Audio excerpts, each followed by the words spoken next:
All right. Hi, I'm Valley Sightmoss, and I'm here at Sandy Creek Nature Center. We're going to show you some female animals for you guys for Women in Science Day. I have today with me a little box turtle. This is a female three-toed box turtle. She has 3 toes on her back feet.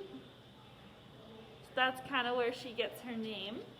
Box turtles are really cool because, well, they're turtles, and turtles are awesome. And they actually live on land, so they're terrestrial or land dwelling. So they don't actually swim or anything, but they do need water. So they will soak themselves, kind of like how we use lotion. They like to use water to soak their scales. They also need to drink water. And then also turtles don't have teeth, they have beaks. So she has a cool little beak, and we actually have to trim it kind of like your fingernails because it grows really long, but they have beaks, not teeth. So box turtles are opportunistic and omnivores.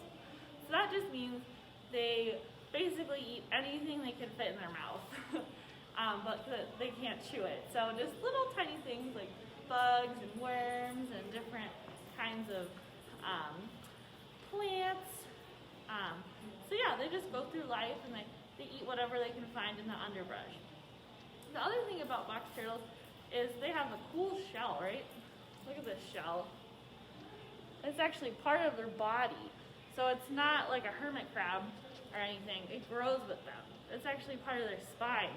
So you can see this line right here is like a spine, is her spine, just like you guys and me. It just is also kind of a shield. It's not a house, it's more like a protection or a shield for her.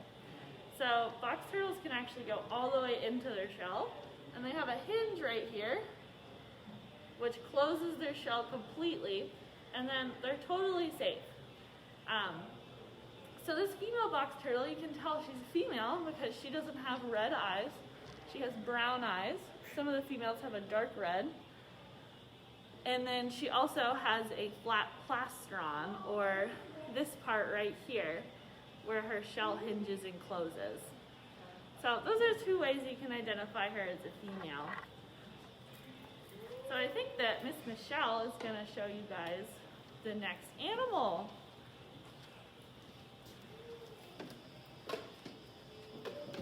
Okay, hi everyone. So I'm going to show you the difference between a female hissing cockroach and a male hissing cockroach so that you can tell the difference with that. So all these hissing cockroaches actually will hiss, which makes them very good, really cool, different types of cockroaches. So the males actually have these really kind of bumpy horns that are on their thorax, whereas the females may have small humps, or they won't have anything at all on the thorax. Also, the males will have kind of, sometimes their antenna looks a little furry, so sometimes they'll have furrier antenna, or the females won't have, a lot of that. So they won't have a lot of that furriness, but the hissing cockroaches are very, very cool. And Miss Valley, can you see okay on this? Yeah. So anyway, we've got these lovely cockroaches that are right here, and they've got these awesome barbs that are on their legs, and I kind of call them the Spider-Man of insects because they can hang upside down just like that without much help. And then they are insects, and they of course come from a small little island off of the southern coast of Africa in Madagascar, which is why they're called Madagascar hissing cockroaches. But these are really cool cockroaches in the fact that they're a little different than all of our cockroaches, like the forest cockroaches that we have around here, because the females actually give live birth. They have eggs that they keep inside of their abdomen here, and they develop inside of there, and then they actually give birth to live cockroaches, and then they molt, which means they shed that layer of skin, and they keep shedding that exoskeleton is what it's called, until they become an adult. Now, something that's really neat is the males will actually hiss at each other, and they charge each other like knights on horses, and they'll charge each other and bump into each other, kind of like bumper cars. And then the male that wins during that will hiss the loudest, and that's kind of fun. So hissing cockroaches are actually really cool insects. Now, I want to show you, let me see if I can get one to hiss for you. Hear one. You hear it? I hope so. All right. I do. Yeah, so now what we're going to do, I'm going to talk about some bees. So Miss Valley, could you, while I get my bees, could you kind of show them our beehive that we have here at the Nature Center, and then I'll talk more about bees, okay? So Miss Valley's going to kind of roll the camera over to the beehive. It'll be like you're at the Nature Center. All right. So we're going to go over here to the bees. Try not to make you too dizzy. All right. There are bees. Here, I'll get closer. All right. Those are all bees. They're moving around. They're behind some glass. But you can see some of their honeycomb they're making.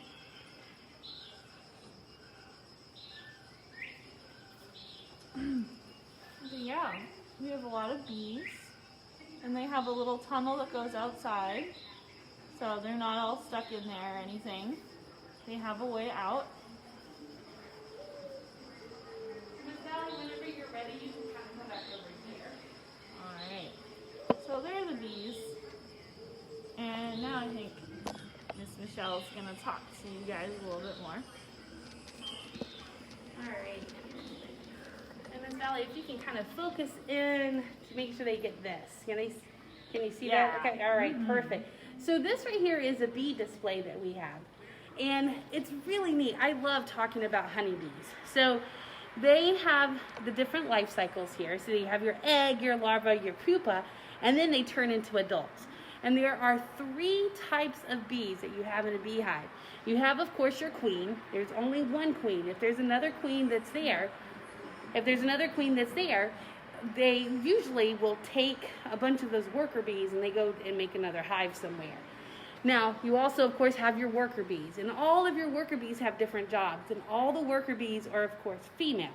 Then you have your drones, and your drones are your males. So the queen is the largest insect, the drone is the next size, and the workers are your smallest ones. Now, with the workers, let's talk about those females right now. Those females work hard to keep that hive clean, to keep that hive cool, to make sure there's water in the air, or when I say cool, they also make sure to keep it warm in the winter, cool in the summer, and then they also make sure there's water in the air. There's different workers that go out and collect the nectar, there's different workers that go out and collect the water, and then there's some of them that actually feed everybody else, and then there's some that take care of the babies. So there's lots and lots of jobs for the worker bees, and all those females are constantly working all the time. And of course the queen is the one who is the leader, and she's in charge of the whole hive. Now, all of that being said, these bees are phenomenal pollinators. They are great for our plants, and they really help us to have lots of fruits and vegetables and flowers that we have all throughout Georgia. But something that's, of course, a lot of people love honey, so they also make honey. But the funny thing is those drones. Those drone bees, which are the males, they actually don't really do anything. We like to say that they're kind of lazy bees because they really just hang out in the hive, and there's worker bees that have to feed those drones, that have to feed those males. Their only job is to mate with the queen, and typically, if they have the privilege of mating with the queen, they end up dying after they mate with her. Now, because it is so much trouble to take care of those drone bees in the winter, typically they are kicked out of the hive and they're left to try to fend for themselves outside, and a lot of times they don't make it. So it's quite interesting that the females get to kind of rule in the bee world.